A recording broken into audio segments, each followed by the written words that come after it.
আসসালামু আলাইকুম রহমতুল্লাহ। আজ আমরা পবিত্র কোরআনের এক অত্যন্ত মর্যাদাপূর্ণ এবং সংক্ষিপ্ত সূরা সূরা আল ইখলাস বা কুল হুয়াল্লাহু আহাদ নিয়ে আলোচনা করব। এই সূরাটি আকারে ছোট হলেও এর উপকারিতা ও গুরুত্ব এত বিশাল যে রাসূল সাল্লাল্লাহু আলাইহি ওয়াসাল্লাম এটিকে কোরআনের 1/3 সমান বলে ঘোষণা করেছেন। আমরা এখন সূরা ইখলাসের ফায়দা ও উপকারিতাগুলো জানব, যা আমাদের ইহকাল ও পরকালের জীবনকে সমৃদ্ধ করে তোলে। কোরআনের 1/3 সওয়াব লাভ। সূরা ইখলাসের সবচেয়ে উপকারিতা হলো এর বিশাল প্রতিদান বা সওয়াব। রাসূল সাল্লাল্লাহু আলাইহি ওয়াসাল্লাম বলেছেন, তার হাতে যার প্রাণ, সূরা ইখলাস কোরআনের 1/3 সমান। এর অর্থ কি? এর অর্থ এই নয় যে এটি পড়লে আপনার কোরআনের 1/3 পড়ার ফরজ আদায় হয়ে যাবে, বরং এর অর্থ হলো এই সূরাটি পাঠ করলে আপনি এত বিপুল প্রতিদান ও বরকত লাভ করবেন, 1/3 কোরআন পড়ার সমতুল্য। সুতরাং কেউ যদি দিনে 3 বার নিষ্ঠার সাথে সূরাটি তেলাওয়াত করেন, তবে তিনি সম্পূর্ণ কোরআন খতম করার সমপরিমাণ সওয়াব প্রাপ্তির আশা রাখতে পারেন। এটি আল্লাহ তাআলার পক্ষ থেকে আমাদের জন্য এক বিরাট অনুগ্রহ। 2. আল্লাহর ভালোবাসা ও নৈকট্য অর্জন। এই সূরার প্রতি ভালোবাসা আল্লাহ ভালোবাসার কারণ হয়।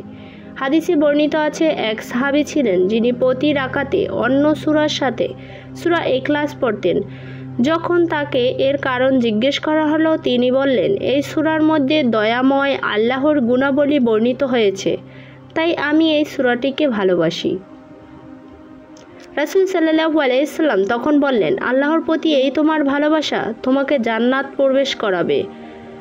সূরা ইখলাস হলো তাওহীদ বা আল্লাহর একত্বের ঘোষণা। যে ব্যক্তি আন্তরিকভাবে এই সূরাটি তেলাওয়াত করেন, তিনি যেন আল্লাহর পরিচয় ও গুণাবলীর প্রতি নিজের গভীর ভালোবাসায় প্রকাশ করেন, আর ভালোবাসা আল্লাহর ভালোবাসা অর্জনের চাবিকাঠি।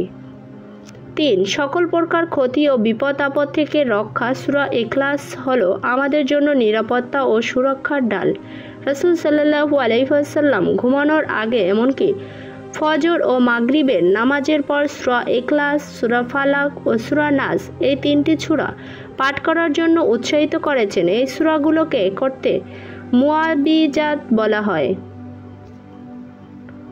যার অর্থ হলো আশ্রয় প্রার্থনাকারী সূরাসমূহ। রাসূল সাল্লাল্লাহু আলাইহি ওয়াসাল্লাম বলেছেন, সকাল ও সন্ধ্যা এই সূরাগুলো 3 বার পাঠ করলে সব ধরনের অর্থাৎ খারাপ জিনিস থেকে তোমার জন্য যথেষ্ট হবে। এটি তেলাওয়াত করলে আপনি জাদু, জিন, শয়তানের কুমন্ত্রণা এবং সকল প্রকার বিপদ আপদ থেকে আল্লাহর আশ্রয় লাভ করতে পারেন। বিশেষ করে সকালে ও সন্ধ্যায় 3 বার এবং ঘুমানোর আগে হাত দুটো একত্রিত করে সূরাগুলো পড়ে ফু দিয়ে সারা শরীরে হাত বুলিয়ে নিলে বা সারা রাত আল্লাহর হেফাজত। 4. ঈমানের ভিত্তি মজবুত করা। সূরা ইখলাস হলো সূরা ইখলাসের মূল ভিত্তি, তাওহীদের মূল মন্ত্র। এই সূরাটি সুস্পষ্টভাবে ঘোষণা করে, বলুন, তিনি আল্লাহ এক ও অদ্বিতীয়। আল্লাহ মুখাপেক্ষী নন, সকলেই তার মুখাপেক্ষী। তিনি কাউকে জন্ম দেননি এবং তাকেও কেউ জন্ম দেয়নি, আর তার সমকক্ষ কেউ নেই। যারা এই সূরার অর্থ বুঝে তেলাওয়াত করে, তাদের হৃদয়ে আল্লাহর একত্ববাদ এমনভাবে গেঁথে যায় যে তারা শিরক বা অংশীদারিত্বের সকল প্রকার ভ্রান্তি থেকে মুক্ত থাকতে পারে। এটি একজন মুসলিমের ঈমানকে মজবুত করে এবং তাকে সত্যের উপর অটল রাখে। প্রিয় শ্রোতাবৃন্দ, সূরা ইখলাস আমাদের জন্য অসীম বরকতময় এক সম্পদ। এটি আমাদেরকে আল্লাহর ভালোবাসা দেয়, জান্নাতের পথে এগিয়ে দেয়, সকল বিপদ আপদ থেকে রক্ষা করে এবং ঈমানকে করে মজবুত।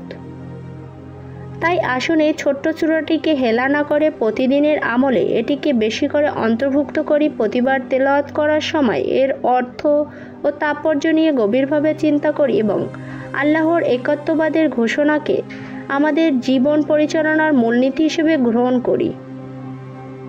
আল্লাহ যেন আমাদের সূরাটি বরকত ও ফায়দা পুরোপুরিভাবে লাভ করার তৌফিক দান করেন। আল্লাহুম্মা আমিন। চ্যানেলটি সাবস্ক্রাইব করে রাখুন। পরবর্তী ভিডিও পেতে পাশে থাকা বেল আইকনটি অন করে রাখুন।